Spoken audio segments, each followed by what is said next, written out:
Welcome to the Self-Care for the Creative podcast, where we talk self-care strategies for creatives. We also talk mindset, wellness, personal growth, and artist development within the music industry. I'm your host, Stefani Fryzel.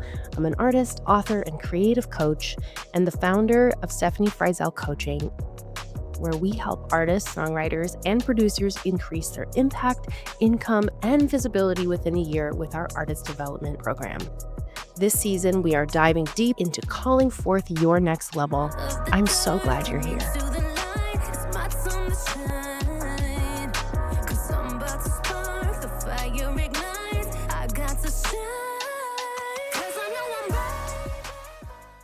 Alrighty, welcome to the Self-Care for the Creative podcast. My name is Stefani Fryzel. I'm an artist, songwriter, author, and creative coach for artists and songwriters. I run a company called Stefani Fryzel Coaching. We specialize in helping songwriters, artists, and producers increase their impact, income, and visibility with their music within a year. And today we are talking about the best self-care practices for songwriters. So, what is the best self-care routine for a songwriter? If you are in the studio day in, day out, how can you best take care of yourself when you're constantly pulling from your creative well? What are some tools, some tips, some ideas to help you take better care of yourself and also replenish that creative well? Because when you're constantly pulling, it just empties and you need to be able to refill it. Okay, so let's get into it. Let's talk about why self-care matters for songwriters. Let's talk about morning rituals for creatives, balancing the input and the output. We're going to talk about mindfulness and mental health, and also just like the power of rest and play when it comes to rejuvenating that creativity. And we also can get a little bit into evening routines and setting some boundaries for yourself just to maintain a better work-life balance for you. So, why self-care matters? Well, as creatives, we are highly sensitive and empathic people. Typically, that's why I wrote Self-Care for the Creative, the book, just to draw the connection between highly sensitive people, empaths, and creatives. We require different self-care tools. We just do. We require more alone time. We are more sensitive to lights and sounds and certain environments, and it makes us great creators, but it also drains us so much quicker than the average person that isn't as highly sensitive or an empath who's constantly absorbing emotions and different energies all the time. This is why self-care is so important for creatives, especially songwriters. Our job is to go into rooms and be a support person. Sometimes we're the therapist, like the sounding board for another artist who's going through a breakup or going through a drama, and we have to take on other people's energies and work with them and help them craft something that day. So, self-care is important in order to sort of release those energies and release the stuff that you're picking up throughout the day, throughout the session, because you might be in the room with someone for 8 hours, working with, a few different people all day. And then when you come home, you might feel super exhausted and drained. And if you don't take the time to exhale it all out and reset, it can make a really quick recipe for burnout and, anger and resentment and bitterness towards showing up to your job the next day. So we don't want that for you. Let's avoid that. So this is why self-care is so important. And we can create those self-care rituals with things like morning rituals, evening rituals, prioritizing our physical health, prioritizing living our life. Okay. Like you have to live your life in order to have something to write about. And also,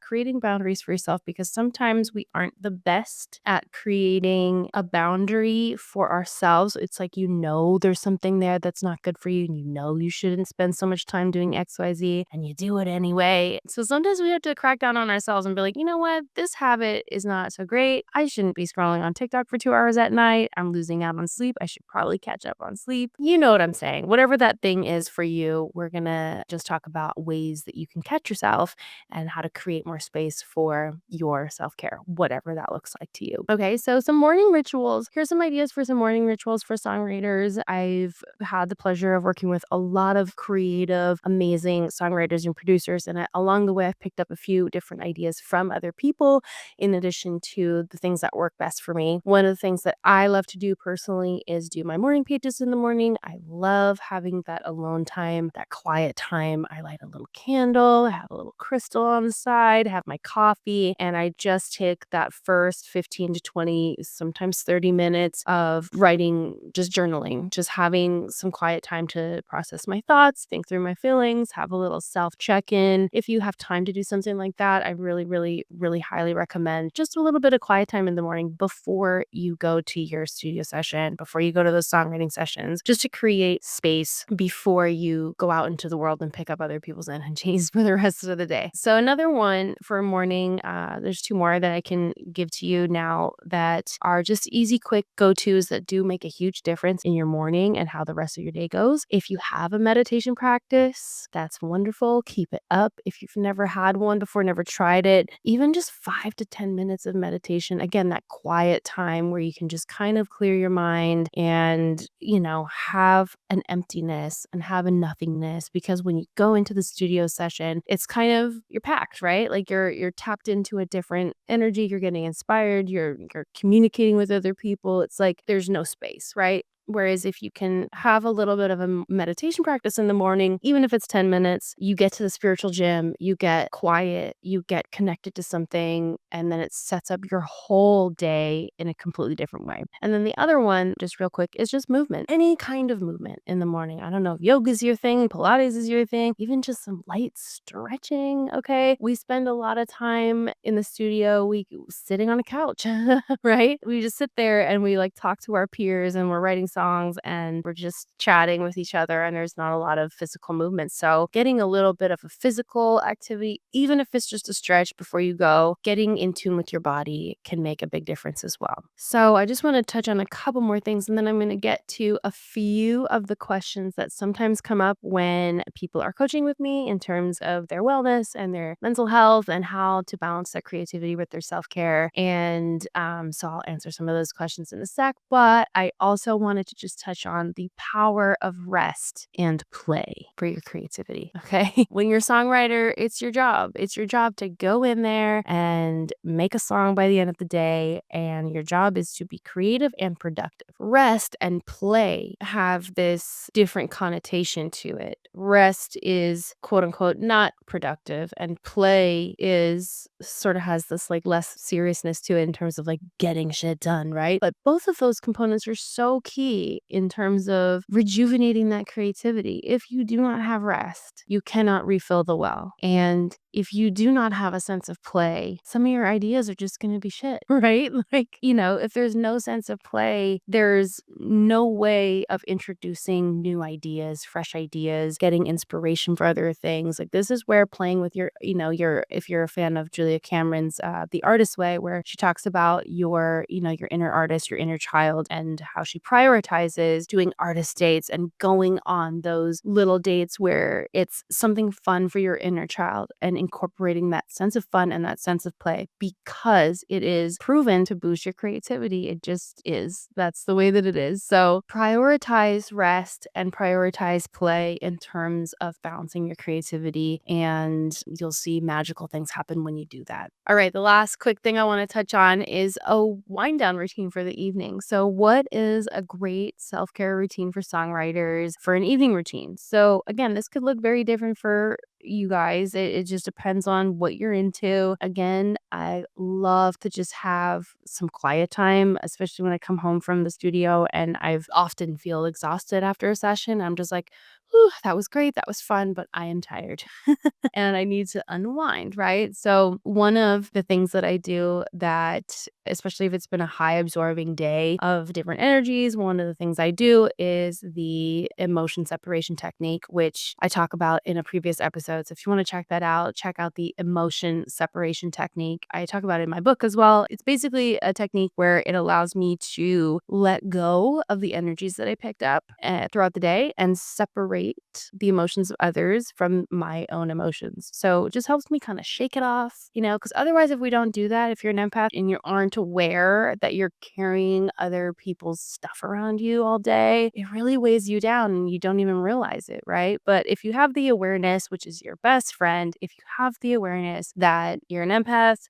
and you need some sort of modality that helps you shake off the day, I really suggest the emotion separation technique that I talk about in my book. So check out that other episode if you want to learn how to do that. Emotion separation is a great way to shake off the day. And another evening routine that I love to do is literally just prep for the next day. It helps me set an intention of how I want the next day to go. So it could be as simple as filling up my water bottle and putting it in the fridge so that the next day I don't have to fill it up. It's ready to go. My hydration station's right there. I might be setting out workout clothes on my bench to be like, okay, here's my workout clothes. Here's my Apple Watch. My intention is to get in a workout first thing in the morning. It may be to set out the clothes that I'm going to wear the next day, or the makeup or the jewelry or whatever it is, so that the next day there's no thinking about it, right? Like I make it easy for myself to just jump straight into my day, and I make those habits and those intentions really clear, really obvious. I really like to use this as an evening routine because myself the next day thanks me. Like the me today has got me tomorrow. I've got her back. And then by the time I get to the next morning, I'm always like, thank you, yesterday me, for making this so easy for me to like start my day. So this is a simple thing. Think about what can you do to set your next day up that would make it so much easier for yourself. It could just be laying some things out ahead of time and picking some things out ahead of time as a nice little ritual. I also again, really love to journal, reflect on the day, reflect on the wins of the day. I definitely like to unplug by a certain time. This is a big one for a lot of us. I know we're all on Instagram, we're all on TikTok, we're on social media, we're scrolling, and it's one of those things where you gotta have a boundary, okay? You gotta have a boundary and catch yourself. Just catch yourself and be like, is this useful right now? Am I scrolling for fun or am I just mindlessly doom scrolling, right? Because there is a difference. I do think there is like a healthy limit of like, I just want to have like a 5-minute scroll just to kind of dick around and have some fun for myself. That's totally cool. That's totally fine. And that could be totally part of your self-care routine. I know it is for me sometimes. Sometimes I just want to look at funny reels and make myself laugh my ass off. But then there's other times when you're doom scrolling, you're comparing yourself to others, who knows, it's just going down a rabbit hole, right? And then you need to catch yourself and be like, this is not good for me. This is not a good habit. This is not healthy. This is not productive. I'm not getting anything out of this. So practice catching yourself and setting the boundary around social media at nighttime. Is there a time of night where it's like, you know what, past 9 o'clock, I don't really need to be on my phone?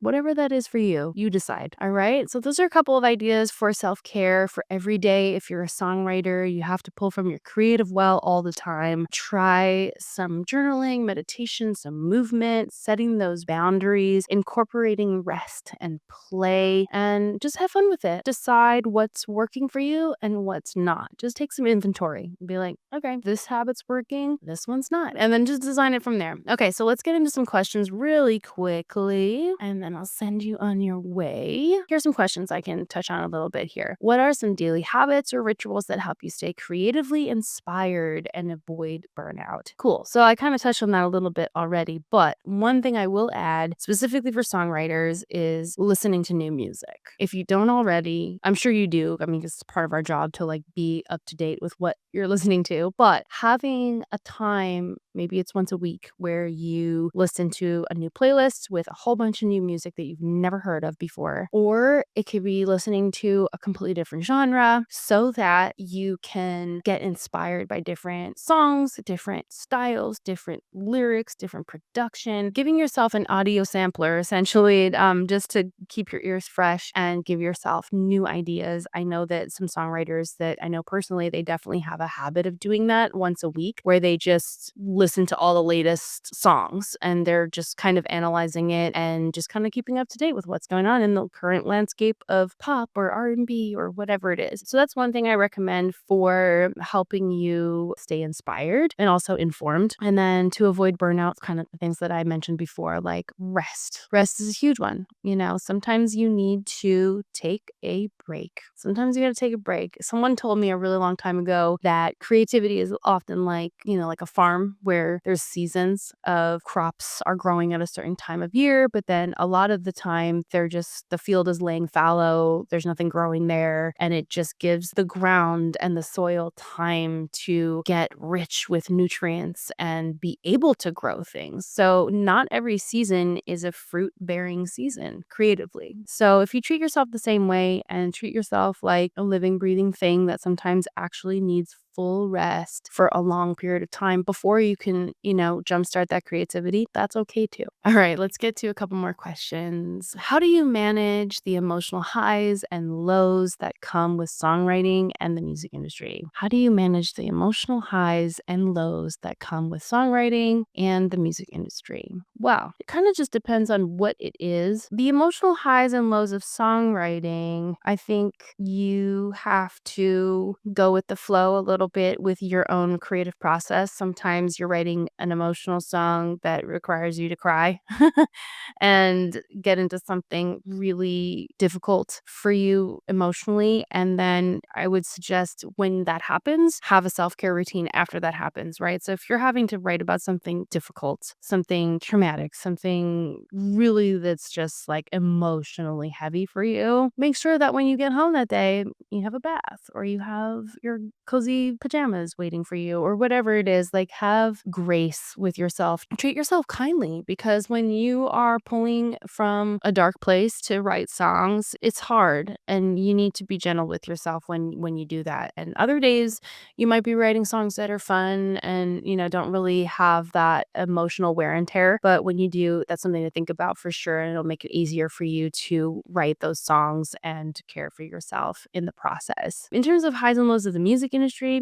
girl, they're just going to happen. Okay. There's no way to avoid them. You're going to have highs, you're going to have lows. Depending on what happens, it could be a moment of rejection or a moment of feeling like a failure or a moment of wanting to quit or whatever it is. Like those types of lows that are really, really heavy. And I know what those are like, because if you're in this industry, you've probably thought about quitting at least once or twice or 10 or, 100 times. And I think it's just kind of par for the course. In those moments, I think it's just about reminding yourself why you started this in the first place, why you love it. Remind yourself why you love songwriting, why you love music, why you're doing this in the first place. And then when you're re-anchored in that, it gives you a little bit more of a motivation to keep going. And also, when you see the way that your art or your music impacts somebody and you realize that what you do is bigger than you and it has the potential to reach other people and really create a positive impact on someone else, that's also so powerful and so motivating to get you back in the game if you're having a moment of weakness. So those are a couple of things that I think about when I'm riding the emotional highs and lows of the music industry. Okay, how do you balance productivity with rest, especially when deadlines or creative blocks arise? Ooh, this is kind of what we talked about earlier. How do you prioritize productivity with rest? Well, plan for it. You have to plan for rest. If you are one of those people that just goes and goes, then all of a sudden you just burn out, you have to be able to see within yourself that, okay, this is not sustainable and I have to put something on the calendar where it's like, this is my rest time, or this is my day off, or today I'm not doing a session, or hey, you know what? I've done 4 sessions this week. Maybe on the 5th day, I really need to take that day to just do some things for myself. And the only person that's going to know what that balance looks like is you. So you may not want to do 4 sessions a week. You may only want to do 2 sessions and then spend the rest of it finishing them up or playing by yourself. You have to determine what that balance looks like. So I would say have a think on what rest looks like to you. How often do you need it? And what's a way to put it on the calendar for yourself and stick to it? And I think that's a great way to start incorporating a balance between productivity and your rest. Okay, last question. What's one self-care practice you wish more songwriters would prioritize and why? Ooh, this is so good. I have so many self-care practices, but I have so many. I can't just pick one. Okay, let me think. I'm thinking. One self-care practice. If you're alone on a desert island and you can only take one self-care practice. I think it would just be to define what your self care looks like because it looks different for everybody and know that it changes from season to season of your life, right? You may be in one season of, putting out your artist project or something, and the demands on you are different, right? And then the next season, you're songwriting for other people, and those demands are different. So as your life kind of changes and ebbs and flows and weaves, like having those self-care check-ins where it's like, what do I need now? What do I need now in this season? What do I need now in this moment? So I wish more songwriters practiced just a more habitual check-in with themselves in terms of what they personally need in terms of their self-care and what that looks like, and being okay with it changing all the time, right? So I think if I could wave my magic wand and bless all the songwriters in the world with one tool, one takeaway, it's just have a self-care check-in every so often and just have that moment of deciding what that looks like to them and just defining what the self-care looks like. So yeah, that's my tip and tools of the day. This is another episode. Thank you so much for joining us today. I enjoy talking about the best self-care routine for songwriters, daily habits that support sustainable creativity. It's so lovely to chat with you guys. I will see you the next time. Okay, bye.